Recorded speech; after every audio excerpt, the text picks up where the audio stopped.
जय Hind. Class 12 maths में अभी हम लोग प्रोबेबिलिटी को पढ़ रहे हैं और प्रोबेबिलिटी का यह 11वां लेक्चर है। यानी कि इससे पहले आप लोगों के लिए 10 लेक्चर ऑलरेडी अपलोड किया जा चुका है। तो आज इस लेक्चर के माध्यम से हम लोग बाइनोमियल डिस्ट्रीब्यूशन को समझेंगे और इसके प्रॉब्लम को भी बनाएंगे। पहले इसको हम लोग समझ लेंगे बाइनोमियल डिस्ट्रीब्यूशन क्या होता है, फिर उसके बाद हम लोग प्रॉब्लम पे जाएंगे। मैं आपको याद दिला दूं कि पिछले वीडियो में हमने पढ़ा था प्रोबेबिलिटी डिस्ट्रीब्यूशन को पढ़ा था। तो प्रोबेबिलिटी डिस्ट्रीब्यूशन जो है बिल्कुल सामान्य तरीके से हो रहा था, उसमें कोई तरह का टेक्निक हम लोग यूज नहीं कर रहे थे। और अब जो हम लोग बाइनोमियल डिस्ट्रीब्यूशन में क्या करेंगे कि इसमें बाइनोमियल थ्योरम को हम लोग यूज करेंगे और प्रोबेबिलिटी डिस्ट्रीब्यूशन को पढ़ेंगे ही। उसमें उपयोग किसको कर देंगे? बाइनोमियल डिस्ट्रीब्यूशन को कर देंगे। अगर आप पिछला वीडियो देखे होंगे तो प्रोबेबिलिटी डिस्ट्रीब्यूशन आप बनाते होंगे तो आपको सारा चीज़ याद होगा किस किस तरह से हम लोग बनाते थे। अगर वो वीडियो नहीं देखे हैं तो थोड़ा देख लेंगे तो ये वीडियो समझने में और भी ज़्यादा आपको मज़ा आएगा। और अगर आप देख लिए हैं तो पुरानी बातों को फिर से रिपीट करना अच्छी बात नहीं होती है। यहाँ पर एक नया शब्द जो कि आपका क्लास 11 से उठ के आया हुआ है, बाइनोमियल थ्योरम। बाइनोमियल थ्योरम में थोड़ा सा आप लोग यही ध्यान दे दीजिएगा, अगर a प्लस बी पर पावर n होता था तो इसको हम लोग बाइनोमियल थ्योरम द्वारा एक्सपेंड करते थे। और किस तरह से करते थे?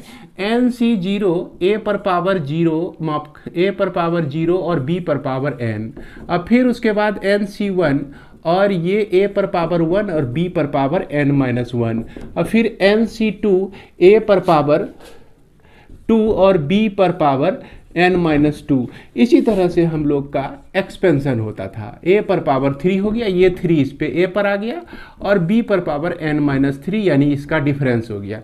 और इसी तरह से हम लोग इसको लिखते चले जाते थे। n तक पहुँचे तो a पर पावर n आ गया और b पर पावर आपका 0 आ गया। तो ये चीज़ आपको याद होगा, उम्मीद करते हैं कि ये चीज़ आप याद रखे होंगे। अब यहाँ पर हम लोग चलते हैं कि यह जो बाइनोमियल डिस्ट्रीब्यूशन है, यह बाइनोमियल डिस्ट्रीब्यूशन हम लोग कहाँ कहाँ इसका उपयोग कर सकते हैं। सबसे पहली बात ये बनती है। तो एक चीज़ ध्यान दीजिएगा कि कोई भी एक्सपेरिमेंट जो होते हैं ना, वो दिखने में आपको लग रहा है कि एक्सपेरिमेंट है, लेकिन उस एक्सपेरिमेंट में भी कई तरह के रूप होते हैं, कई तरह के एक्सपेरिमेंट होते हैं। जैसे अगर एक्सपेरिमेंट के बारे में हम चर्चा करें तो अभी तक आपने जो कुछ पढ़ा, तो एक्सपेरिमेंट में आपने एक कंडीशन ये भी पढ़ा, विथ रिप्लेसमेंट और विदाउट रिप्लेसमेंट। तो विथ रिप्लेसमेंट का जितना भी प्रॉब्लम है आपका, वो आपका शामिल हो जाता है बाइनोमियल डिस्ट्रीब्यूशन में। विदाउट रिप्लेसमेंट का अगर प्रॉब्लम है, विदाउट रिप्लेसमेंट का प्रॉब्लम है प्रोबेबिलिटी में, तो उसमें कभी भी आपका बाइनोमियल डिस्ट्रीब्यूशन नहीं लग सकता है। कहने का मतलब कि कोई भी एक्सपेरिमेंट अगर आप कर रहे हैं तो उस एक्सपेरिमेंट को आपने जो किया, जो भी आउटकम निकला, फिर सेम कंडीशन में दोहराएंगे। जब उसको, उस एक्सपेरिमेंट को हम दोहराएंगे तो सारा कंडीशन वही रहेगा, सैंपल स्पेस वही रहेगा, आउटकम्स हमारा जो भी निकले। फिर उसको तीसरी बार अगर करेंगे तो उस स्थिति में भी सैंपल स्पेस हमारा वही होना चाहिए और आउटकम्स जो भी निकले। तो इस तरह के एक्सपेरिमेंट को ही हम लोग यहाँ पर शामिल करेंगे बाइनोमियल डिस्ट्रीब्यूशन में। तो इसके अलावे और एक कंडीशन का होना जरूरी हो जाता है बाइनोमियल डिस्ट्रीब्यूशन के प्रॉब्लम को बनाने के लिए। तो पूछिएगा क्या कंडीशन होना चाहिए? तो उसमें कंडीशन ये होना चाहिए कि किसी भी एक्सपेरिमेंट का आउटकम को हम लोग सक्सेस या फेल्यूर के रूप में हम लोग दिखा सकें। जैसे मान लीजिए कि हम लोग कॉइन को टॉस करते हैं। कॉइन को टॉस करें, अगर हम क्रिकेट खेल रहे हैं, हम और आप क्रिकेट खेल रहे हैं, हम चाहते हैं कि पहला बल्लेबाजी करने के लिए हमको मिल जाए। तो हम जब बोलेंगे कि हेड, तो हम क्या चाहेंगे कि हेड ही आ जाए।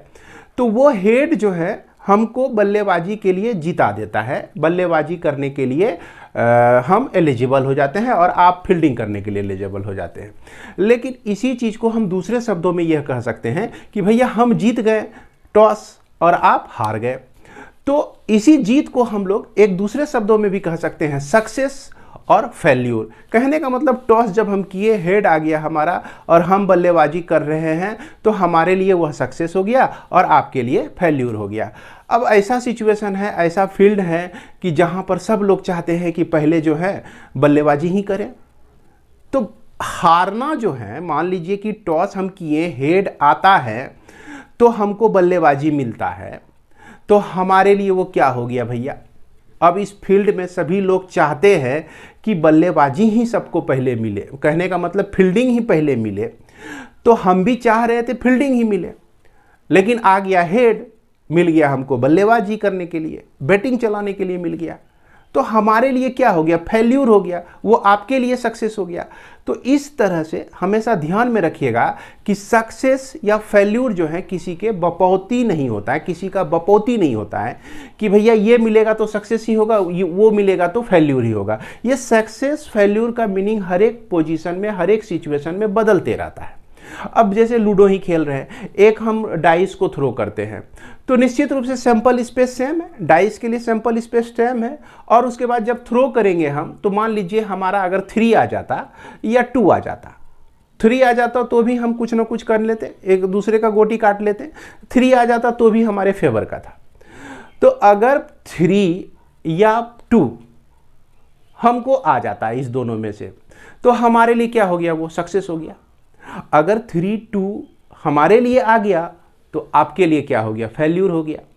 अब यही सोचिए कि अगर 3-2 हमारा नहीं आया तो उस कंडीशन में सक्सेस कौन हुआ? आप हुए, आपका गोटी बच गया। मेरा 3 या 2 नहीं आया तो आपका गोटी नहीं कटा, तो इस स्थिति में देखते हैं सक्सेस आपके तरफ चला गया और फेल्यूर मेरे तरफ चला गया। तो यहाँ पर सक्सेस और फेल्यूर का डिसीजन जो है हम लोग अपने हिसाब से कर सकते हैं और उसी हिसाब से प्रॉब्लम को सॉल्व भी कर सकते हैं। जो प्रॉब्लम बनाएंगे त्यों समझ में आप लोगों को आएगा। तो यहाँ पर ध्यान देने वाली बात है कि कोई भी एक्सपेरिमेंट आइडेंटिकल होना चाहिए। आइडेंटिकल कहने का मतलब कि एक्सपेरिमेंट, कोई भी एक्सपेरिमेंट करते हैं, जैसे क्वाइन को ही थ्रो करते हैं आप, या डाई को ही थ्रो करते हैं, एक डाई को थ्रो करते हैं, तो हर एक स्थिति में सैंपल स्पेस सेम है आपका और आउटकम्स जो है उसी सैंपल स्पेस के आधार पर कुछ ना कुछ आएगा।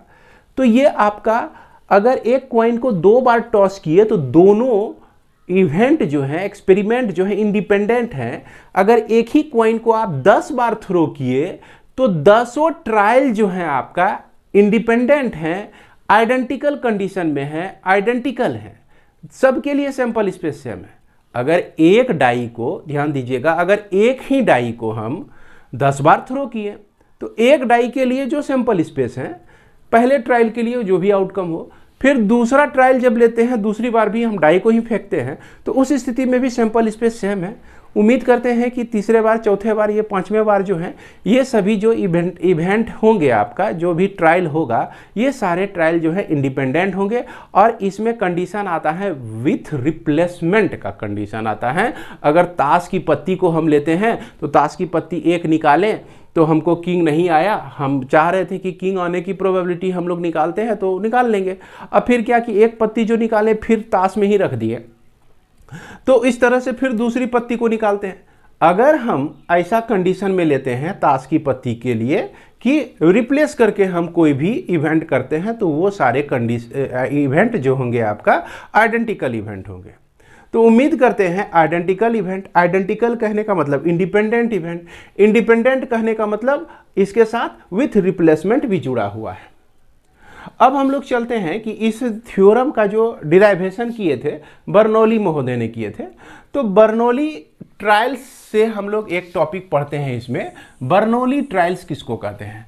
कहता है क्या कि if an experiment is repeated n times, अगर कोई एक एक्सपेरिमेंट जो है रिपीट किया गया n times under similar condition. Similar condition कहने का मतलब कि अगर हम कॉइन को थ्रो बार बार कर रहे हैं तो सिमिलर कंडीशन भी है, अगर हम डाई को थ्रो कर रहे हैं तो भी सिमिलर कंडीशन है, 2 डाई को भी थ्रो कर रहे हैं, एक बार थ्रो किए दोनों डाई को लेके, 2 बार थ्रो किए दोनों डाई को लेके, तो ये भी सिमिलर कंडीशन ही है। अगर हम कार्ड लेते हैं 52 कार्ड्स, जितना कार्ड हम निकालें फिर निकाला हुआ कार्ड उसमें रख दिए, अब फिर उसके बाद निकालते हैं, फिर जितना कार्ड निकला उसको रख दिए, तो ये विथ रिप्लेसमेंट का भी कंडीशन आ जाता है। तो ये तीनों मीनिंग देता है विथ अंडर सिमिलर कंडीशन, ये 3 मीनिंग देता है आपका अंडर सिमिलर कंडीशन। क्लियर है? We say that n trials of the experiment have been done. अगर जो हम n बार फेंकते हैं तो n ट्रायल्स कहलाता है। एक बार टॉस किए तो एक ट्रायल, दो बार टॉस किए तो दो ट्रायल, तीन बार टॉस किए तो तीन ट्रायल, डाई को एक बार थ्रो किए तो एक ट्रायल, दो बार थ्रो किए तो दो ट्रायल, इस तरह से हमारा ट्रायल कहलाता है। अब इसमें क्या कहता है कि इन each trial probability of success and failure remains constant। हर एक ट्रायल में सक्सेस की प्रोबेबिलिटी और फेल्यूर की प्रोबेबिलिटी हमारा सेम होता है। Such independent trials are called Bernoulli trials. इसी को हम लोग बर्नौली ट्रायल्स कहते हैं। हालांकि इंडिपेंडेंट इवेंट के बारे में आपने शुरू में ही पढ़ा था, है ना। इंडिपेंडेंट इवेंट जो है, अगर आप नहीं देखे हैं तो उस वीडियो को देख लीजिए। इंडिपेंडेंट इवेंट आपको बेहद आसान से समझ में आ जाएगा, अच्छे तरीके से समझ में आ जाएगा। तो यहाँ तक तो बात हो गई। अब क्या कहता है कि बर्नौलीज थ्योरम हमारा क्या कहता है। बर्नौलीज थ्योरम में यही सब चीज़ को उतारा है ये। Let n be the independent trial, n independent trial है of an experiment, and let the random variable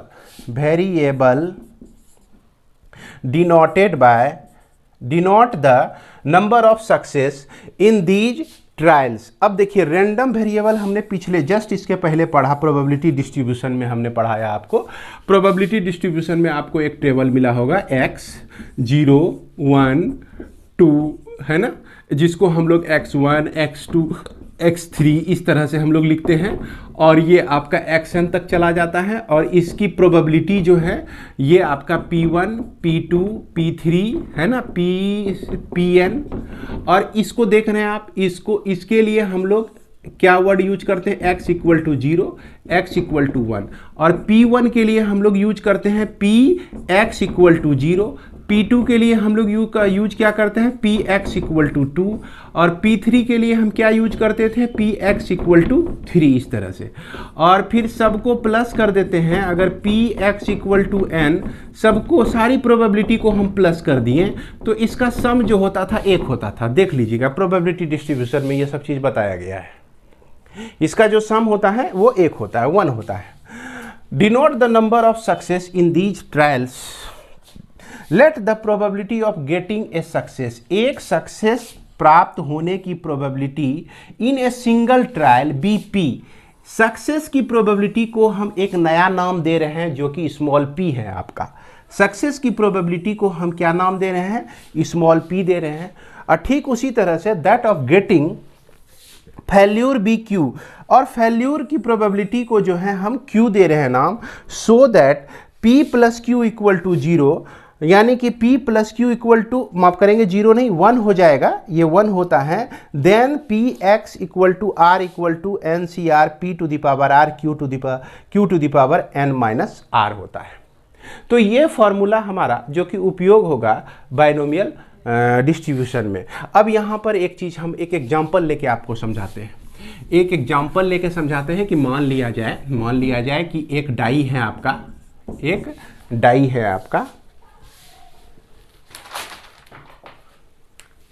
इस डाई को हम थ्रो करते हैं। इस डाई में 1 2 3 नंबर ऑफ सैंपल स्पेस जो है आपका 6 हो जाएंगे। अब प्रोबेबिलिटी ऑफ गेटिंग 2, मान लीजिए 2, तो 2 आने की प्रोबेबिलिटी जो है 1 बाय क्या हो जाएगा, 6 हो जाएगा। अगर मान लीजिए कि यह सक्सेस है आपका, क्या है, P है। ये सक्सेस को हमने किससे डिनोट किया, P से डिनोट किया। तो Q plus P equal to 1, तो Q equal to 1 minus P लिख सकते हैं। तो फेल होने की प्रोबेबिलिटी क्या है, 1 माइनस 1 बाय 6 इक्वल टू 5 बाय 6 हो गया। उसी तरह से अगर एक हम कॉइन को लेते हैं, कॉइन को टॉस करते हैं, हेड आता है तो हम सक्सेस मानते हैं। सुनिएगा, हेड आता है तो हम सक्सेस मानते हैं। तो हेड आने की प्रोबेबिलिटी कितनी है, 1/2, जिसको हम लोग P से डिनोट करेंगे। और फेल्यूर होने का प्रोबेबिलिटी यानी कि वो Q का वैल्यू 1 माइनस 1/2 यानी 1/2 ही हो जाएगा। तो बात को ध्यान से सुन रहे होंगे तो निश्चित रूप से समझ भी रहे होंगे। इसके बाद हम लोग ये फॉर्मूला जो यूज करेंगे, कहने का मतलब ये फॉर्मूला हमारे काम का है, Px equal to R N C R P to the power R Q to the power N minus R। अब देखिए ये फॉर्मूला जो है शॉर्ट कैसे कर दिया। अगर आपको प्रोबेबिलिटी डिस्ट्रीब्यूशन में एक चीज़ याद है मान लीजिए कि हम लोग इस तरह से निकालते थे कि किसी डाई को हमने 4 टाइम्स थ्रो किया। क्या क्या? 4 टाइम्स थ्रो किया, और इसमें जो है हमने क्या किया कि प्रोबेबिलिटी हमने निकाला गेटिंग 6 आने की प्रोबेबिलिटी, तो 1/6 हो जाएगा। और नॉट 6 आने की प्रोबेबिलिटी 6 नॉट 6 यानी 6 एक नंबर, 6 नहीं आने की प्रोबेबिलिटी 1 - 1/6 = 5/6। और ये जो है मान लीजिए 6 अगर आता है तो इसको अगर हम सक्सेस मानते हैं, तो इसको हम लोग फेल्यूर मानेंगे, ठीक ना। अब ये जो है 4 टाइम्स हमारा थ्रो किया गया। x जो वेरिएबल होता था, नंबर ऑफ टाइम्स एक 6 जो है प्राप्त करने की नंबर ऑफ टाइम्स। एक डाई को 4 बार हम थ्रो करते हैं, तो 4 बार अगर थ्रो करते हैं तो कोई जरूरी नहीं है कि 4 बार में एक बार 6 आ जाएगा, हो सकता है एको बार 6 नहीं आ सकता है। तो यानी कि x का वैल्यू हो गया 0। प्रोबेबिलिटी डिस्ट्रीब्यूशन में पढ़े थे। अब 4 बार फिर से हम थ्रो कर रहे हैं एक डाई को, हो सकता है कि एक बार जो है आपका 6 आ जाए, तो हमारा सक्सेस एक बार भी हो सकता है 4 बार हम थ्रो किए और उसमें 2 बार हमारा जो है आ गया, क्या कहते हैं, 6 आ गया, तो 2 बार भी मिल सकती है सफलता, और 3 बार भी मिल सकती है, और 4 बार भी मिल सकती है। हो सकता है 4 बार थ्रो किए तो चारों बार हमारा 6 ही आ गया, बल्ले बल्ले हो गया, ऐसा भी हो सकता है। तो यहां पर जब हम लोग प्रोबेबिलिटी डिस्ट्रीब्यूशन करते थे, x = 0 निकालते थे, x = 1 निकालते थे। अब x = 1 निकालने के लिए क्या करते थे हम लोग, याद कीजिए कि मान लीजिए कि एक सक्सेस है आपका, x = 1, एक बार 6 आता है। मान लीजिए कि पहला बार जो है 6 आ गया, दूसरा बार नहीं आया, तीसरा बार नहीं आया, चौथा बार नहीं आया, तो इस तरह से भी हो सकता है आपका। अब ऐसा भी हो सकता है कि पहले बार ही 6 नहीं आया, दूसरे बार 6 आ गया, तीसरे बार 6 आ गया, चौथे बार 6 आ गया, चौथे बार 6 आ गया। अब ऐसा भी हो सकता है कि आपका जो है पहली बार 6 नहीं आया, सक्सेस नहीं किया आप, दूसरे बार भी 6 नहीं आया, सक्सेस नहीं किया, तीसरी बार 6 आ गया, चौथे बार 6 नहीं आया, तो ऐसा भी हो सकता है। और एक कंडीशन हो सकता है आपके पास, PS नॉट और लास्ट में हमारा एक बार 6 आ गया, तो हम अंतिम में सक्सेस हो गए। तो ये देखिए इतना लंबा हम लोग को लिखना पड़ता था, किस में, प्रोबेबिलिटी डिस्ट्रीब्यूशन में निकालने के लिए। अब इसको कैसे सॉल्व करना है आपको तो याद होगा ही। अब इसी को अब हम लोग शॉर्ट में लिखेंगे। देखिए ई फॉर्मूला पे लिखेंगे। कैसे लिखेंगे, 4 बार ट्रायल किए हैं, है ना। अब क्या बार हमको चाहिए भैया, नंबर ऑफ A6, तो एक बार चाहिए, ठीक है। और सक्सेस हमारा कितना है, P है, तो P पर पावर 1 दे देंगे। और अनसक्सेस कितना है हमारा, फेल्यूर कितना है, Q, तो Q पर पावर 4 - 1 दे देंगे, यानी 4C1 इंटू P पर पावर, P कहने का मतलब कि 1/6 हो गया, पर पावर कितना हो गया, 1 हो गया, और 5/6 पर पावर कितना हो गया, तो ये 3 हो गया, 4 - 1 3 हो गया। अब इतना जो लिखेंगे हम लोग, काहे ना हम लोग बाइनोमियल डिस्ट्रीब्यूशन का उपयोग करके डायरेक्ट ही फॉर्मूला लगा देंगे। तो हमने यहाँ पर ये किया कि आपको बाइनोमियल डिस्ट्रीब्यूशन से प्रोबेबिलिटी डिस्ट्रीब्यूशन पर लाके छोड़ा है। क्लियर है। अब यहाँ पर एक प्रश्न उठता है कि भैया प्रोबेबिलिटी डिस्ट्रीब्यूशन तो हम लोग जान गए हैं, बाइनोमियल डिस्ट्रीब्यूशन को किस किस कंडीशन में हम लोग यूज करेंगे। तो यूज क्या करेंगे, पहला याद रखिएगा कि अगर x का वैल्यू हमेशा फिनाइट होना चाहिए, 10 होना चाहिए, 20 होना चाहिए, 25 होना चाहिए, 100 होना चाहिए, लेकिन फिनाइट होना चाहिए, ये पहला कंडीशन हो गया। और उसके बाद जो भी एक ट्रायल हमारा होगा, हर एक ट्रायल के लिए सक्सेस और फेल्यूर हो जाए, सक्सेस की भी प्रोबेबिलिटी और फेल्यूर की प्रोबेबिलिटी, दूसरा नंबर। और तीसरा नंबर जो है कि probability of a success in each trial is the same, हर एक ट्रायल में प्रोबेबिलिटी ऑफ सक्सेस हमारा सेम होना चाहिए, ये नहीं कि अलग अलग होना चाहिए। इसके बाद जो एक मेन बात जो आप लोगों को ध्यान में रखना है, जो आपके बुक में भी नहीं लिखा हुआ है, कि हम लोग जो है किसी भी प्रॉब्लम को पढ़ेंगे, अब कैसे समझेंगे कि यह आपका बाइनोमियल डिस्ट्रीब्यूशन पे है। तो बाइनोमियल डिस्ट्रीब्यूशन पर है, इसके लिए आप ध्यान रखिएगा कुछ बात, कि कोई भी इवेंट, जो भी प्रॉब्लम का वर्ड प्रॉब्लम जो दिया हुआ होगा उसमें एक सेंस मिलेगा कि इंडिपेंडेंट इवेंट है। समझ गए, क्या मिलेगा? इंडिपेंडेंट इवेंट है। और दूसरा, उसमें अगर विथ रिप्लेसमेंट है तो भी आप इसका यूज कर सकते हैं। आप विथ रिप्लेसमेंट है तो सक्सेस और फेल्यूर आपको वहाँ पर मिल जाएगा। और इसमें एक चीज़ आपको कभी नहीं कहेगा चूज या ड्रॉ, चूज या ड्रॉ। चूज या ड्रॉ के बदले में, मतलब कि बैग से हम लोग क्या कहते हैं, निकालें, रेड बॉल, व्हाइट बॉल, कुछ भी निकाल, इस तरह से चूज करने का बात नहीं कहेगा। ये ड्रॉ करने की भी बात नहीं कहेगा। मान लीजिए कि हम ड्रॉ कर रहे हैं, बॉल को ड्रॉ कर रहे हैं या थ्रो कर रहे हैं, डाइस को थ्रो कर रहे हैं, तो चूज और थ्रो की बात नहीं कहेगा। चूज और थ्रो के जगह पे ये सैंपल की बात कहेगा। आपको बता देगा कि एक फैक्ट्री से भाई आधा अच्छा सामान निकलता है, आधा बुरा सामान निकलता है, और उस फैक्ट्री का हम लोग 5 गो सैंपल ले आए हैं, 5 गो सैंपल ले आए हैं। अब 5 गो सैंपल में ये कितना चांस है कि 3 गो सैंपल ठीक हो और 2 गो सैंपल खराब हो। तो यहाँ सैंपल वर्ड आपका यूज होगा। जैसा कि आप आगे क्वेश्चन जब बनाएंगे 11-12 नंबर इससे रिलेटेड एक्सरसाइज को, तो आपको बेहतर समझ में आ जाएगा। तो ये सारी बातें आपको ध्यान में रखना है। और इसके अलावे इस प्रॉब्लम को बनाने से पहले, इस एक्सरसाइज के प्रॉब्लम को बनाने से पहले आपको क्या क्या ध्यान में रखना है, कुछ बात देख लीजिए। आपको जब प्रॉब्लम बनाएंगे तो ये सारा चीज़ आपको परेशान करने के लिए पहुंच जाएगा। कहीं कहीं आपको लिखा रहेगा एग्जैक्टली, कहीं लिखे रहेगा एटलीस्ट, और कहीं लिखा रहेगा एटमोस्ट, है ना। तो एटलीस्ट, एग्जैक्टली और एटमोस्ट को समझने के लिए हम एक एग्जाम्पल ले लेते हैं। तो एग्जाम्पल ले लेते हैं, मान लीजिए कि कोई एक एक्सपेरिमेंट है और इसमें सक्सेस की प्रोबेबिलिटी 1/2 है, 1/3 है, और फेल्यूर की प्रोबेबिलिटी जो है आपका 2/3 है। और यह जो है एक्सपेरिमेंट के लिए नंबर ऑफ ट्रायल्स 10 है। नंबर ऑफ ट्रायल्स जो है, नंबर ऑफ ट्रायल्स जो है आपका 10 है।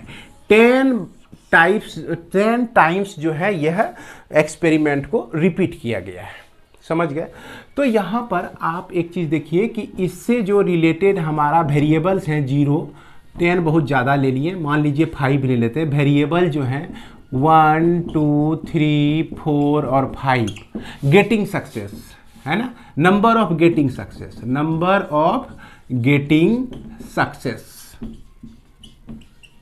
अब देखिए यहाँ पर समझिएगा, अगर भैया 5 बार आपने ट्रायल किया, 5 बार ट्रायल किया, हो सकता है आपको एको बार सक्सेस नहीं मिले, ऐसा भी हो सकता है कि नहीं।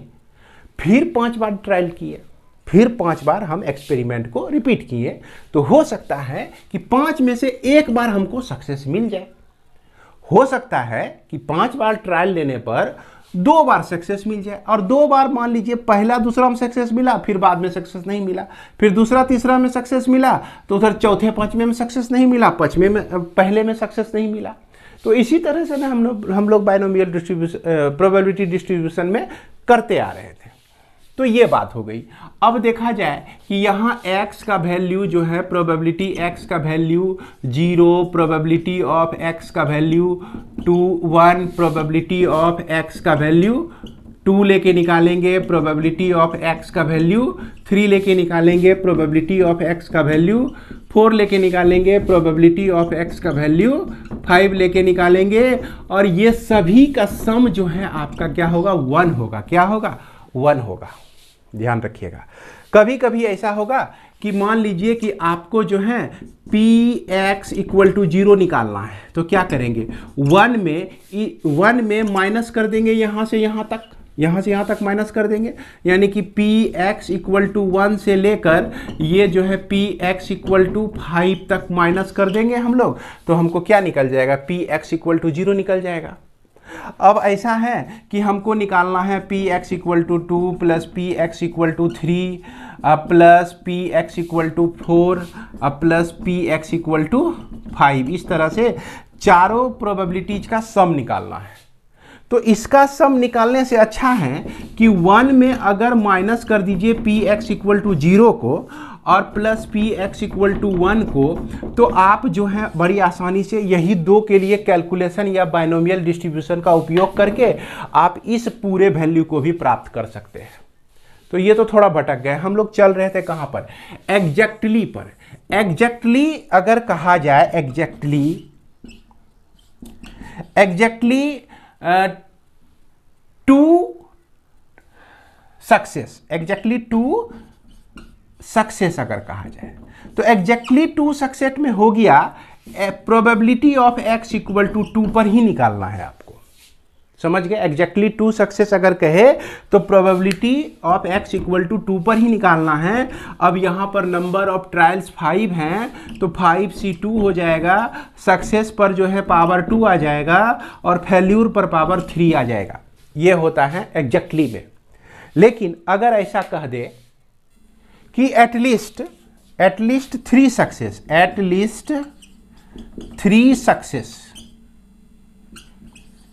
तो कम से कम 3 सक्सेस का मतलब हो गया कि प्रोबेबिलिटी x इक्वल टू 3, कम से कम 3। तो एटलीस्ट में क्या होता है कि कम से कम 3 और 3 से भी ज़्यादा होगा, सबको हम ऐड कर देंगे। तो x equal to 3 plus probability of x equal to 4 अब probability of x equal to 5। ये अगर एटलीस्ट कह दे तो 3 और 3 के बाद का जो भी रैंडम वेरिएबल है सबके लिए प्रोबेबिलिटी हम लोग निकाल देंगे। याद रखिएगा इसको। अगर मान लिया जाए कह दे कि एटलीस्ट जो है एटलीस्ट 1 सक्सेस, तो कहने का मतलब प्रोबेबिलिटी x इक्वल टू 1 के लिए, प्रोबेबिलिटी x इक्वल टू 2 के लिए, प्रोबेबिलिटी x इक्वल टू 3 के लिए, प्रोबेबिलिटी x इक्वल टू 4 के लिए, प्रोबेबिलिटी x इक्वल टू 5 के लिए, है ना। ये सारे चीज को हम ऐड कर देंगे तो यह हमारा हो जाएगा क्या, एटलीस्ट 1 सक्सेस। एटलीस्ट 1 सक्सेस कहने का मतलब 1 सक्सेस मिल जाए या 2 सक्सेस मिल जाए तो भी अच्छी बात है, 3 सक्सेस मिल जाए तो भी अच्छी बात है।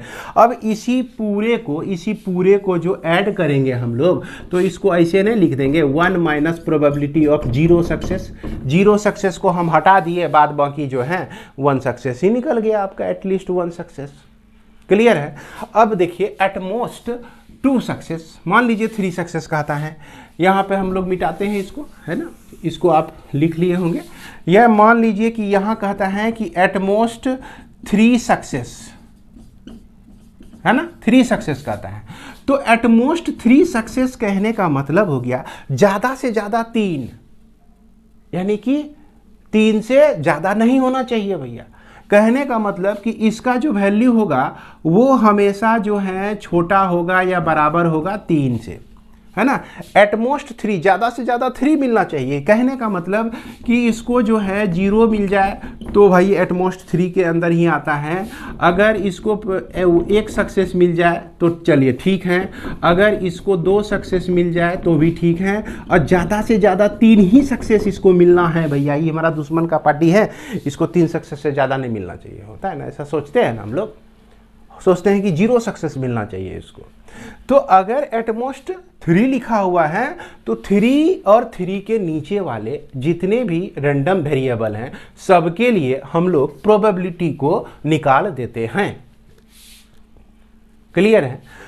तो अब यहां तक अगर क्लियर है, ये जितने भी परेशान करने वाले शब्द हैं इस सभी का डिस्कशन हमने अभी तक आप लोगों के लिए कर दिया है। अब हम लोगों के लिए बचा हुआ है सिर्फ एक्सरसाइज का प्रॉब्लम, है ना। आप बाइनोमियल डिस्ट्रीब्यूशन के लिए बुक RS अग्रवाल को खोल लीजिए। उस बुक में जहाँ भी आपका बाइनोमियल डिस्ट्रीब्यूशन से रिलेटेड जो भी एक्सरसाइज है उस एक्सरसाइज के प्रॉब्लम को देखिए। तो बोर्ड पर भी मैं दिखाता हूँ, तो यही सारे प्रॉब्लम हम लोगों को यहाँ पर बनाना है। अभी तक आप लोगों को जो कुछ भी हमने समझाया, अगर आप ठीक तरह से समझ गए हैं तो इस प्रॉब्लम को, इसके सारे प्रॉब्लम को कम से कम 1 से लेकर 23 तक, 1 से लेकर 23 तक का प्रॉब्लम जो है आप इतना सा कॉन्सेप्ट पर बड़ी आसानी से बना सकते हैं। तो जब बना ही सकते हैं, मेरा भी फर्ज बनता है कि कुछ प्रॉब्लम आप लोगों के लिए मैं सॉल्व कर दूं। तो इसीलिए हमने तय किया है कि इस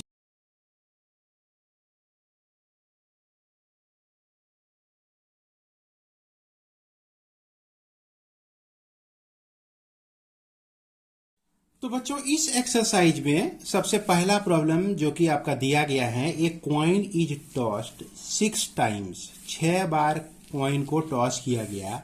find the probability of getting at least 3 head. तो एटलीस्ट 3 हेड, तो अभी अभी तुरंत आपके लिए हमने डिस्कस किया है, एटलीस्ट वर्ड रहे तो हम लोग को क्या करना है। तो यहां पर हम लोग इसके सॉल्यूशन के लिए नोट करते हैं कि नंबर ऑफ ट्रायल्स यहां कितना है। नंबर ऑफ ट्रायल्स जो है आपका 6 है, यानी कि n इक्वल टू आपका 6 दिया गया है। इसके बाद इसमें p जो है, मान लीजिए कि सक्सेस हम मान लेते हैं, getting probability of getting head. अगर हेड हमको मिल जाता है तो इसको हम सक्सेस मान लेते हैं। तो यहां क्वाइन को ही टॉस किया गया है, तो इसकी प्रोबेबिलिटी कितनी हो जाएगी, 1/2 हो जाएगी। सिमिलरली क्यू की प्रोबेबिलिटी 1 माइनस पी लिखेंगे, तो 1 माइनस हाफ करेंगे तो यह भी हाफ ही हो जाएगा आपका। तो ये हमारा पी जो है हाफ आ गया और क्यू भी जो है आपका हाफ आ गया। क्लियर है। अब यहां पर ये जो प्रोबेबिलिटी आपको निकालनी है, एट लीस्ट 3 हेड है ना। हेड कहने का मतलब हो गया कि 3 सक्सेस। और यहां पर जब हम किसी भी कॉइन को 6 बार टॉस करते हैं तो हो सकता है कि हमको number of head means number of success है ना।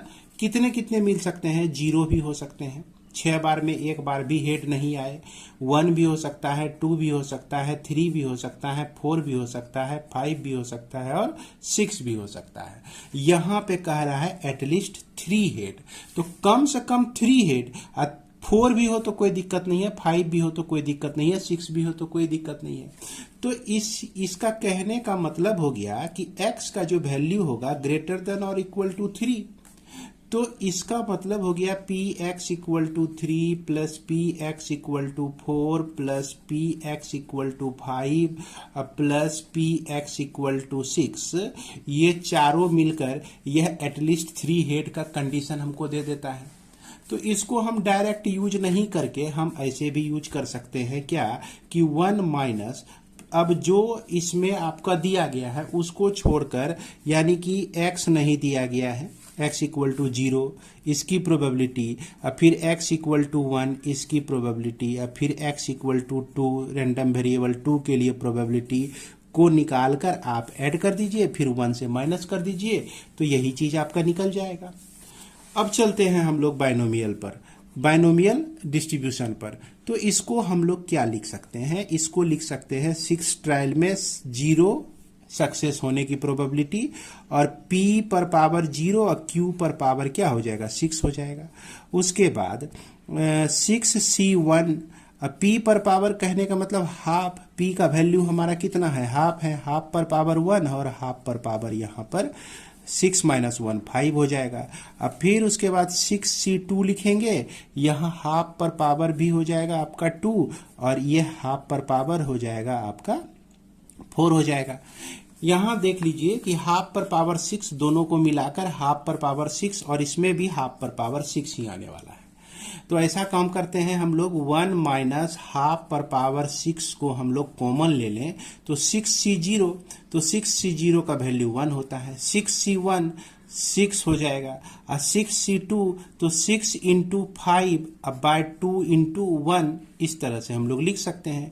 ये 3 बार में आपका कट गया है ना, 5 या 15, 15 प्लस 6, 15 प्लस 6 21, और 21 प्लस 1 22, तो यानी कि 1 माइनस 1/2 पर पावर 6 इंटू 22 आपका मिल जाता है।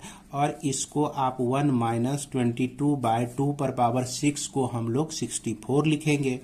अब यहाँ 64 इसका एलसीएम हो जाएगा, 64 माइनस 22 कर देंगे तो इस तरह से हमको मिल जाएगा 21/64। यही हमारा आंसर। हम लोग क्वेश्चन नंबर 2, 3, 4, 5 सब पर नजर डालें तो सारे प्रॉब्लम एक ही तरह के हैं।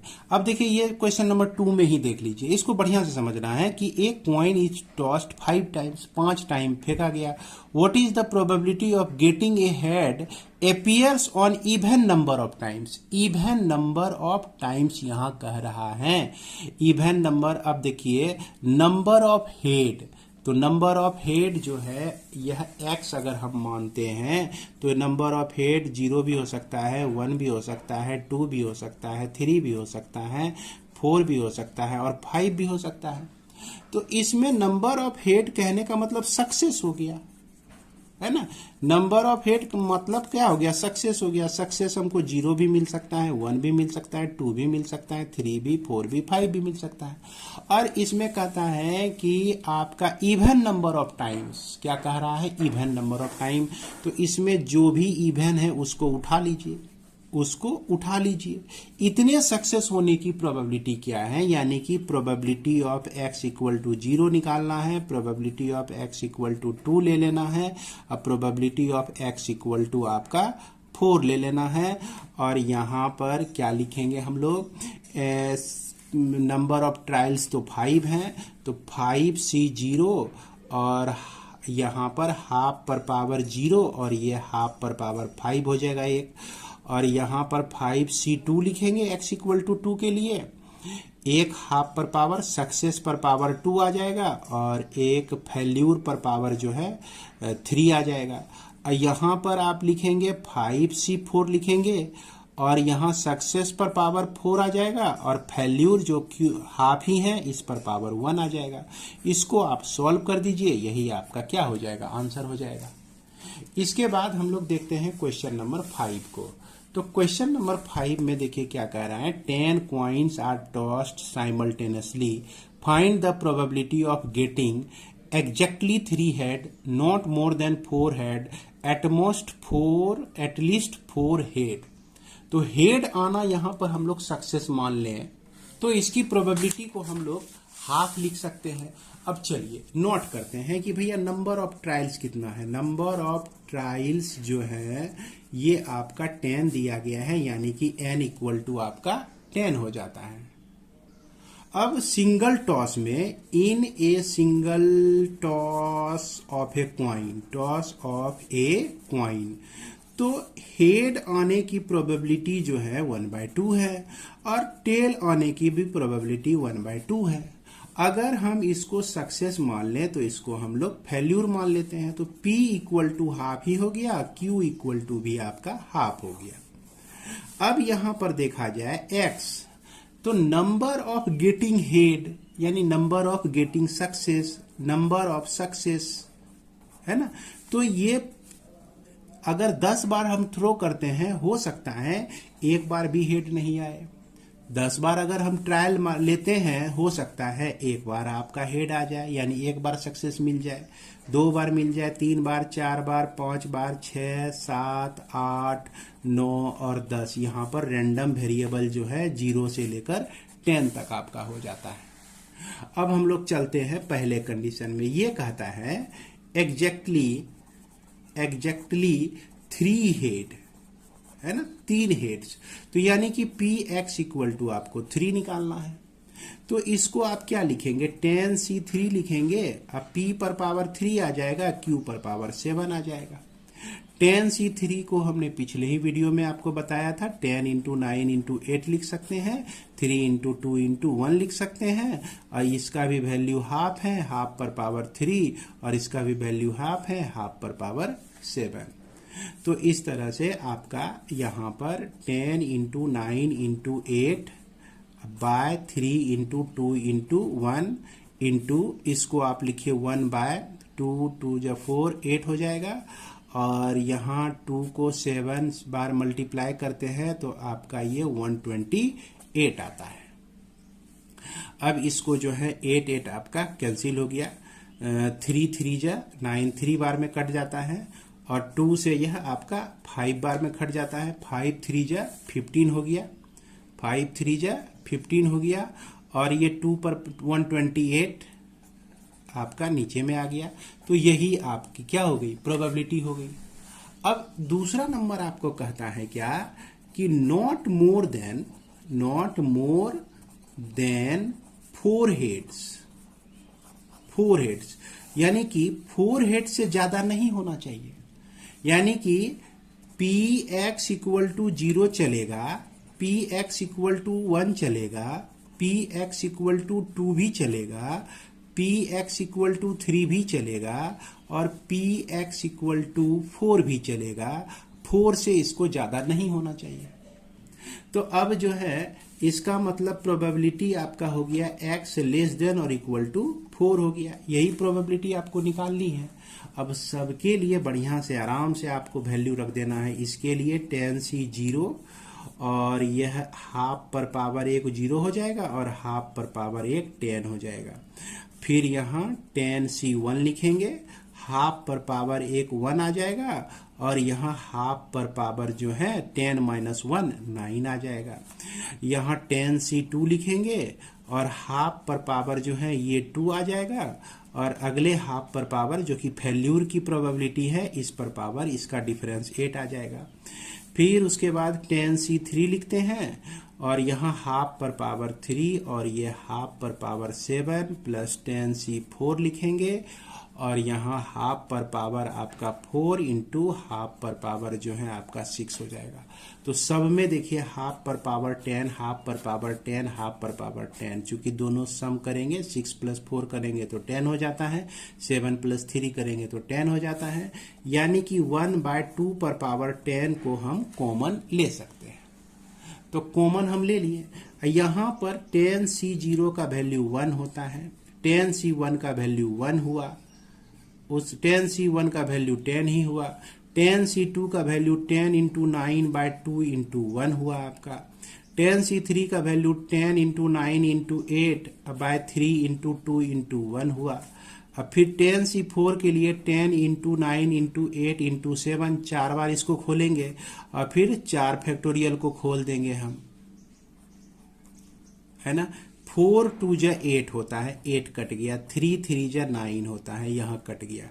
3 3 जा 9 होता है, और 2 4 जा 8 होता है, कट गया। 2 5 जा 10 होता है, यानी कि 1 + 10 + 45, अब प्लस यहाँ हो गया आपका 120, यहाँ पर आपका हो गया 210, और इसको मल्टीप्लाई किए हैं 1/2 पर पावर 10, तो 1/2 पर पावर 10 इंटू, अब इसको आप ऐड कर दीजिए तो 386 आता है आपका, 386 आता है। और 386 को 2 पर पावर 9 × 2 लिख सकते हैं, इसको यहाँ इतना लिख सकते हैं। और 386 को हम 2 से कटा दिए तो ये 193 आ गया, यानी कि 193/2 पर पावर 9 यही आपका आंसर हो गया। इसके बाद अगला स्टेप में यहाँ पर कहता है, किताब में देख सकते हैं तीसरा नंबर, कि एटलीस्ट 4 हेड, एटलीस्ट 4 हेड, है ना, एटलीस्ट 4 हेड। तो 4 हेड कहने का मतलब क्या हो गया, कम से कम 4 हेड होना चाहिए। तो 4 5 6 7 8 9 और 10 ये सब होना चाहिए हमको। तो इसके लिए तो हम क्या करेंगे कि प्रोबेबिलिटी x ग्रेटर देन और इक्वल टू 4 निकालेंगे, यानी कि probability of x equal to 4 plus probability of x equal to 5, और इसी तरह से इसको कहाँ तक लिखना है, प्रोबेबिलिटी x इक्वल टू 10 तक लिखना है। इसी को दूसरी भाषा में हम लोग 1 minus probability of x equal to 0 plus probability of x equal to 1 plus probability of x equal to 2 plus probability of x equal to 3 ऐसे भी लिख सकते हैं हम लोग। अब इसको जो है 1 माइनस, अब देखिए प्रोबेबिलिटी ऑफ x 0 से लेकर 3 तक, और यहाँ पर जो है हम लोग क्या निकाले हैं, 0 से लेकर 3 तक निकाले ही हैं, और इसमें एक 4 ये ज़्यादा है, तो ये 1 2 3 ये तीनों तो इसके लिए भी सेम हो जाएगा। तो इसके लिए सेम हो जाएगा। तो इसमें भी आपका 1/2 पर पावर 10 कॉमन आ जाएगा और पहला कोफिशिएंट इसका 1 था, दूसरा 10 था और तीसरा 45 था। 1 ले लेंगे, फिर 10 ले लेंगे, 45 ले लेंगे, अब फिर जो है ये 120 भी ले लेंगे, ये आपका 120 भी ले लेंगे, क्योंकि px इक्वल टू 3 के लिए जो है हमारा कितना निकला हुआ था, 120 निकला हुआ था। तो इसका ही उपयोग कर लिए हम लोग। और ये 1 माइनस 1/2 पर पावर 10 इंटू 176 हो जाएगा इसका सम, है ना। अब इसके बाद जो है हम लोग इसको सॉल्व करते हैं। 176 को 2 से डिवाइड करें हम तो 288 होता है, फिर 2 से डिवाइड करें तो 44 होता है, 2 से डिवाइड करें तो ये हमारा 22 होता है, फिर 2 से डिवाइड करें तो 11 होता है। यानी कि 1 माइनस 2 पर पावर 10 इंटू इसको हम 2 पर पावर 4 इंटू 11 इस तरह से लिख सकते हैं 176 को। अब 2 पर पावर 6 बच जाएगा, 1 माइनस 1/2 पर पावर 6 बच जाएगा ये, और इंटू क्या हो जाएगा, 11 हो जाएगा। यानी कि अगर एलसीएम 2 पर पावर 6 हम ले लेते हैं तो ये आपका 2 पर पावर 6 माइनस 11, और 2 पर पावर 6 जो है 64 होता है, माइनस 11 कर दिए 2 पर पावर 6, यानी कि यह आपका 53 बाय इसका वैल्यू 64। 2 को आप 6 बार मल्टीप्लाई करेंगे ना, 2 को 6 बार मल्टीप्लाई करेंगे तो ये आपका 64 आएगा। तो इसीलिए 2 पर पावर 6 जहां लिखे थे वहां 64 हम लोग यूज कर सकते हैं। तो इसके बाद हमारा क्वेश्चन नंबर 10 ये क्या कह रहा है कि a pair of a dice is thrown 7 times. 7 times throw किया गया a pair of dice. If getting a total 7 is considered a success. अगर हमको दोनों डाइस पर जो भी नंबर मिला उस दोनों को ऐड कर दिए तो 7 अगर आ जाता है तो हम सक्सेस उसको मानते हैं।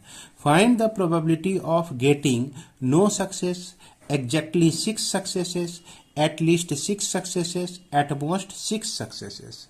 तो आइए इसको अब हम लोग सॉल्व करते हैं। तो यहां पर हमारा क्वेश्चन नंबर 10 में दिया गया है कि पेयर ऑफ डाइस, है ना, थ्रोन 7 टाइम्स, 7 बार फेंका गया है, तो इसका मतलब n का वैल्यू 7 हो गया हमारा। इसके बाद नंबर ऑफ ट्रायल्स ये हो गया। अब देखा जाए कि फॉर सिंगल थ्रो में हम देखते हैं कि भैया हमको मेरा सक्सेस क्या है, सक्सेस की प्रोबेबिलिटी क्या है ना। तो सक्सेस की प्रोबेबिलिटी हम तभी सक्सेस मानेंगे जब हमको 1 6 आ जाए, पहले डाइस पे 1 दूसरे डाइस पे 6, या तो पहले डाइस पे 6 दूसरे डाइस पर 1, या तो आपका 2 5 या 5 2 आ जाए, या नहीं तो आपका 3 4 या 4 3 आ जाए। तो चूंकि यहाँ पर इस सभी का सम जो है आपका 7 होता है, जैसा कि 7 आने पर ही हमारा सक्सेस माना जाएगा। तो इस तरह का इवेंट कितने हैं, 1 2 3 4 5 6 हैं। तो 6/36 इक्वल टू 1/6 हमारा ये हो गया सक्सेस के लिए। और फेल्यूर के लिए तो 5/6 हो जाएगा, 1 माइनस 1/6 करेंगे तो 5/6 हो जाएगा। और यहां पर x जो है ये क्या है भैया, नंबर ऑफ सक्सेस है, नंबर ऑफ सक्सेस है। ये सक्सेस आपको नहीं भी मिल सकता है, मान लीजिए थ्रो किए 7 टाइम्स, सक्सेस नहीं भी मिल सकता है, यानी रैंडम वेरिएबल 0 भी हो सकता है, 1 भी हो सकता है, या 2 भी हो सकता है, या 3 भी हो सकता है, या 4 भी हो सकता है, या 5 भी हो सकता है, या 6 भी हो सकता है, और या नहीं तो 7 भी हो सकता है। तो यहां पहला नंबर कहता है कि प्रोबेबिलिटी नो सक्सेस का, नो सक्सेस। तो नो सक्सेस का तो सीधा मतलब है x इक्वल टू 0, और कोई मतलब ही नहीं है। तो इसलिए अब इसको 7 से 0 और यहाँ p पर पावर 0 q पर पावर 7 लिखेंगे। तो 7 से 0 का वैल्यू 1 होता है, p पर पावर 0 यानी कि 1/6 पर पावर 0 डाल दीजिए और 5/6 पर पावर 7 डाल दीजिए, तो ये हो गया 5/6 पर पावर आपका 7। ये आपको प्रोबेबिलिटी मिल गया। इसके बाद आपका दूसरा नंबर कहता है कि प्रोबेबिलिटी आपको निकालना है एग्जैक्टली 6 सक्सेसेस, एग्जैक्टली 6 सक्सेसेस के लिए। तो 6 एग्जैक्टली है, एग्जैक्टली का मीनिंग क्या होता है हमने शुरू में ही बताया। तो यानी कि प्रोबेबिलिटी x इक्वल टू 6, यानी कि 7c6 और यह p पर पावर 6 और q पर पावर जो है आपका 7-6 हो जाएगा। यानी कि 7c1 भी लिख सकते हैं हम लोग। कॉम्बिनेशन में आप याद कीजिए कि इस तरह का हम लोग पढ़े थे प्रॉपर्टी। और ये आपका 1/6 पर पावर हो गया 6 और 1/5/6 पर पावर आपका 1 हो गया। इसको हम लोग 7 लिखेंगे, इसको हम लोग 6 पर पावर 6 लिखेंगे और इसको 5/6 लिखेंगे। ये आपका 35/6 पर पावर 7 आपको मिल जाता है। इसके बाद हमारा अगला तीसरा नंबर कहता है कि प्रोबेबिलिटी आपको निकालना है एटलीस्ट 6 सक्सेस, एटलीस्ट 6 सक्सेसेस है।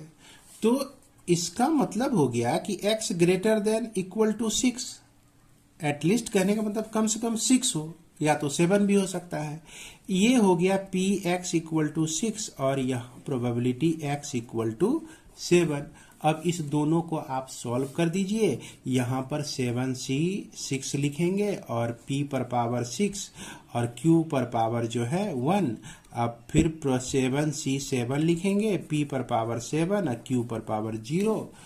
और ये 7 इंटू 1/6 पर पावर 6 इंटू 5/6 अब प्लस यहाँ 1 हो जाएगा। 7c7 का वैल्यू 1 हो जाएगा, 1/6 पर पावर 7 आ जाएगा।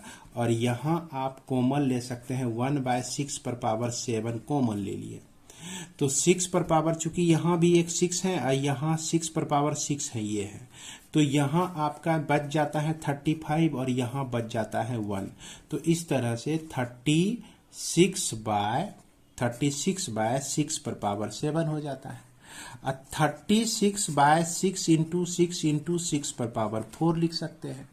6 से ये दोनों कट जाएगा, तो यानी कि 1/6 पर पावर माफ करेंगे 5 लिख सकते हैं यहाँ पर, चूंकि 2 6 ले लिए हैं। 2 6 प्लस 5 6 6 पर पावर 7 हो जाएगा। तो 6 पर पावर आपको 5 ये आपका मिल जाता है। उम्मीद करते हैं कि थोड़ा मोड़ा शब्द मिस्टेक तो हो ही रहा होगा, लेकिन आप इस कैलकुलेशन को बढ़िया तरीके से समझ रहे होंगे।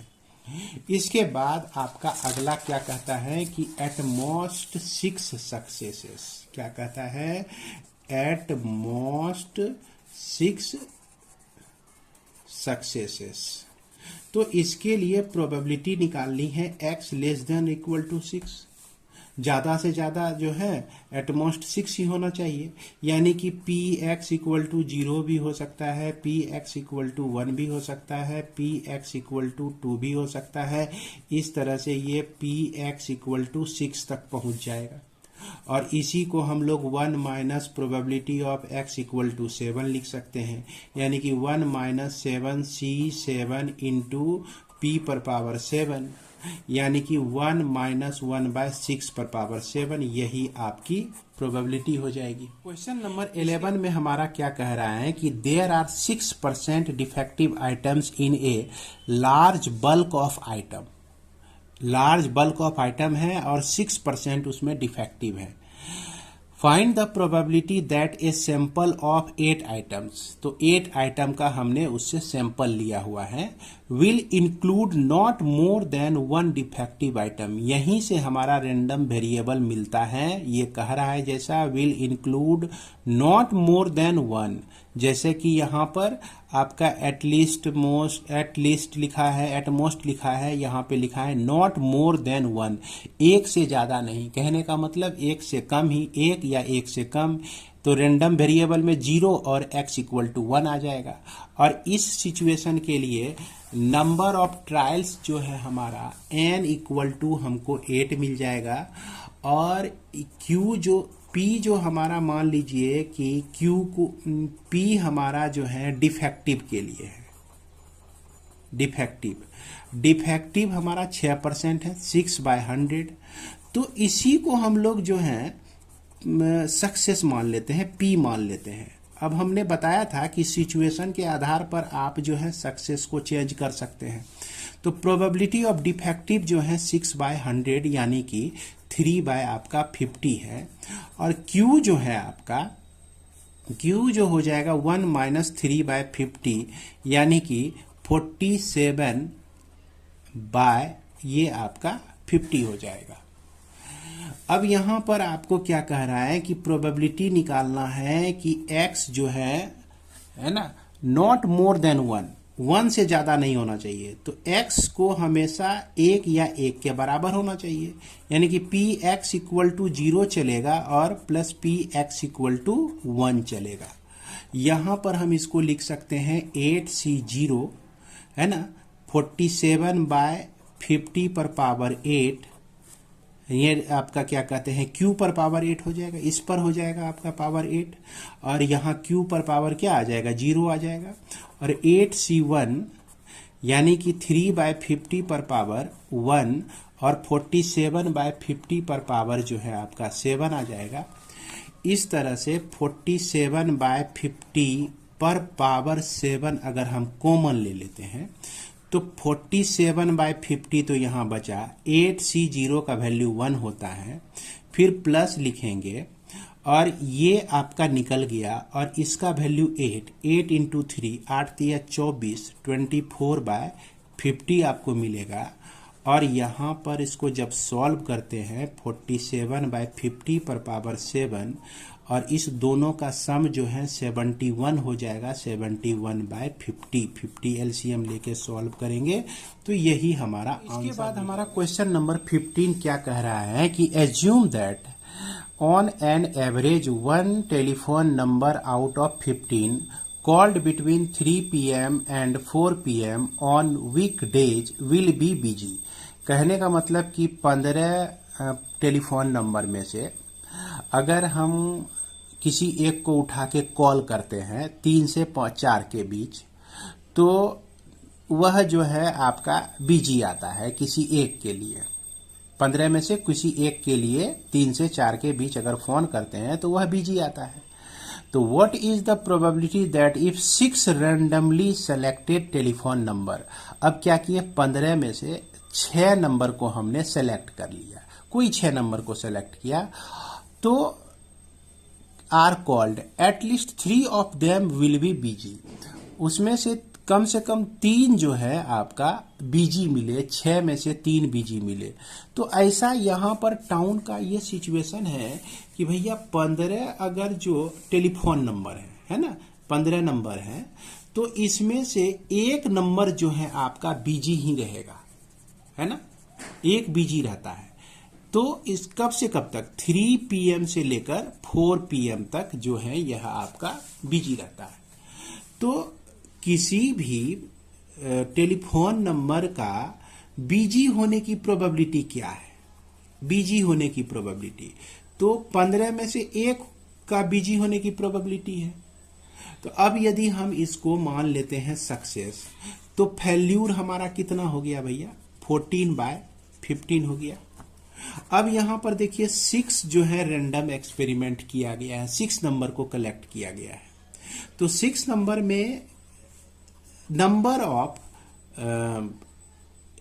बीजी टेलीफोन नंबर ऑफ बीजी, यानी कि हो सकता है कि एक भी बीजी नहीं हो सकता है कि एक बीजी हो जाए इस 6 में से, हो सकता है 2 भी बीजी हो, 3, 4, 5 और 6, ये आपको रैंडम वेरिएबल आपको मिलता है।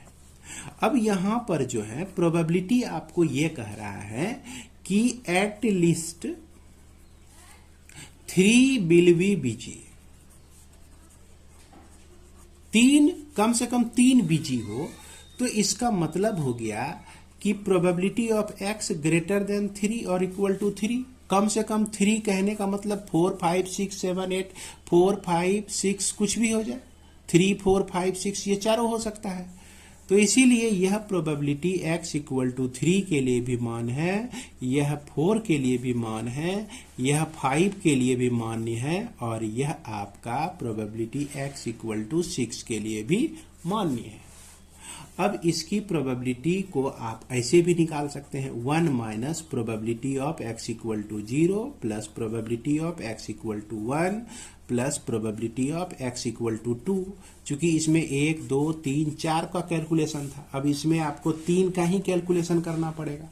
सारे वैल्यू को आप रखते चले जाइए, 1 माइनस 6c0 लिखेंगे और यह 14/15 पर पावर 6 हो जाएगा, है ना।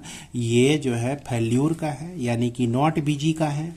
उसके बाद 6c1 लिखेंगे, बीजी का हो गया 1/15 और नॉट बीजी का हो गया 14/15 पर पावर आपका 5। उसके बाद 622 लिखेंगे, 1/15 बीजी का हो गया 1 पर पावर 2, नहीं बीजी का हो गया 14/15 पर पावर 4। तो इसके बाद हम लोग इसको सॉल्व करेंगे, ये 1 लिखेंगे माइनस। अब यहाँ पर देखिए 14/15 अगर लिखते हैं तो तीनों में देखते हैं कि 14/15 पर मैक्सिमम पावर हमारा कितना है। तो मैक्सिमम पावर हम लोग देख रहे हैं 4 है, तो 4 पावर डाल के इसको हम कॉमन ले लेते हैं। तो यहाँ पर 14 इंटू 14/15 इंटू 15 आपका बच जाता है। अब फिर देखिए 6c1 का वैल्यू 6 ही हो जाएगा। अब 1/15 तो यहीं पे रह जाएगा और 14/15 एक यहाँ बच जाएगा, 14/15 पर पावर 4 जो कि बाहर निकल गया है। अब इसको देखिए 6 इंटू 5/2 इंटू 1 लिख सकते हैं, और ये चीज़ तो आपका कॉमन में ही आ गया, 1/15 इंटू 1/15 ये आपका मिल जाता है। अब यहाँ पर कुछ कटा उटा देते हैं हम लोग, है ना। ये 2 से 3 टाइम्स में कट जाएगा, यहाँ भी डिनोमिनेटर में 15 इंटू 15 है, यहाँ भी 15 इंटू 15 है, यहाँ भी 15 इंटू 15 है। तो ऐसा करते हैं 15 इंटू 15 को ही हम एलसीएम ले लेते हैं। तो यहाँ 14 इंटू 14 आपको ये वैल्यू मिल जाएगा 196 अब प्लस 14 इंटू 6 ये आपका 84 हो गया, और उसके बाद 5 इंटू 3 ये आपका हो गया 15 हो गया, है ना। और इसके बाद 14/15 पर पावर 4 लिख देंगे और यहाँ -1 इक्वल टू, इसको लिखेंगे 1 माइनस 14/15 पर पावर 4, और इसका जो सम हो गया ये आपका हो गया 295/15 इंटू 15 हो गया। और यह जो है 5 से 3 बार में यह 59 टाइम्स में कट जाएगा। तो इस तरह से 1 माइनस 14/15 पर पावर मिलता है आपको 4 इंटू 59/45 यही आपका क्या हो जाता है, आंसर हो जाता है। तो उम्मीद करते हैं कि इसे आप लोग समझ गए होंगे। इसके बाद हमारा क्वेश्चन नंबर 22 में a bag contains 5 white 7 red और 8 black balls if 4 balls are drawn 1 by 1 with replacement. जैसा कि हमने शुरू में ही बताया कि इसमें विथ रिप्लेसमेंट लिखा रहे तो भी आपका बाइनोमियल डिस्ट्रीब्यूशन का प्रॉब्लम हो सकता है। What is the probability death, ये सब प्रोबेबिलिटी आपको निकालना है, जो कि ऑलरेडी निकालते आ रहे हैं। तो यहाँ पर देखिए टोटल नंबर ऑफ बॉल जो है आपका, टोटल नंबर ऑफ बॉल जो है 5 + 7 + 8 इक्वल टू 20 हो गया, जिसमें जो है 5 जो है आपका वाइट है, और वाइट के लिए प्रोबेबिलिटी कितनी हो जाएगी 5/20, ये आपका 1/4 हो गया। इसको हम लोग स्मॉल p मान लेते हैं, तो ये q हमारा कितना हो जाएगा 3/4 हो जाएगा। और यहाँ पर रेंडम वेरिएबल जो है आपका नंबर ऑफ वाइट बॉल के लिए है, वाइट बॉल के लिए है ना। तो ये आपका 0 1 2 3 और ये 4 हो सकता है। क्यों भैया, क्योंकि यहाँ पर देखिए if 4 balls are drawn, 4 ball को हम ड्रॉ करते हैं तो उसमें हमको एक भी व्हाइट नहीं मिल सकता है, हो सकता है एक व्हाइट मिल जाए, हो सकता है 2 व्हाइट मिल जाए, हो सकता है 3 व्हाइट मिल जाए, हो सकता है 4 व्हाइट मिल जाए। अब पहला आपको नॉन ऑफ वाइट निकालना है, तो यहाँ पर प्रोबेबिलिटी x इक्वल टू 0 निकाल दीजिए। दूसरा आपको निकालना है ऑल आर वाइट, तो यहाँ पर आप लोग प्रोबेबिलिटी x इक्वल टू 4 इसको निकाल दीजिए। अब तीसरा आपको कह रहा है कि at least one is white, तो इसका मतलब probability x greater than equal to 1 निकाल दीजिए। अब यहाँ पर यह 3 ही पूछा गया है आपको, एटलीस्ट 1 इज वाइट, तो इसका मतलब क्या हो गया, इसको हम प्रोबेबिलिटी जो है 1 में अगर हम प्रोबेबिलिटी 0 का माइनस कर दें तो कम से कम एक वाइट हमको मिल जाएगा। 1 2 3 4 3 4 तक सारे हमको ऐड कर देना है, यानी कि पी एक्स इक्वल टू 1 को भी ऐड करके कर देना है 2 के साथ। अब फिर उसके बाद x इक्वल टू 3 और पी एक्स इक्वल टू 4, इस सब को ऐड करने से अच्छा है कि 1 में पी एक्स 0 माइनस कर दीजिए। तो उम्मीद करते हैं कि इसे आप लोग समझ गए होंगे। इसके बाद लास्ट क्वेश्चन जो है आपका 23, इसमें देखिए a police man fire 6 bullet at burglar, the probability that the burglar will be hit, मतलब तो बाय बुलेट इज 0.6, मतलब कि हर एक बुलेट में एक फायर जो करते हैं और उसको हिट करने की प्रोबेबिलिटी 0.6 है।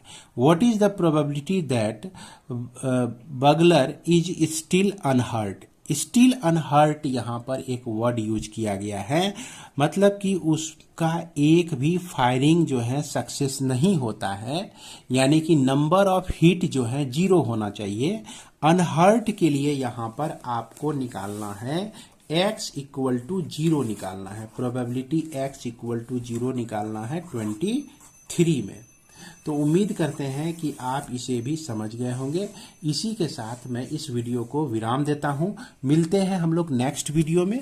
नेक्स्ट वीडियो में हम लोग प्रोबेबिलिटी डिस्ट्रीब्यूशन माफ करेंगे, बाइनोमियल डिस्ट्रीब्यूशन जो है उसमें मीन कैसे निकालते हैं और वेरिएंस कैसे निकालते हैं, इसके बारे में हम लोग पढ़ेंगे।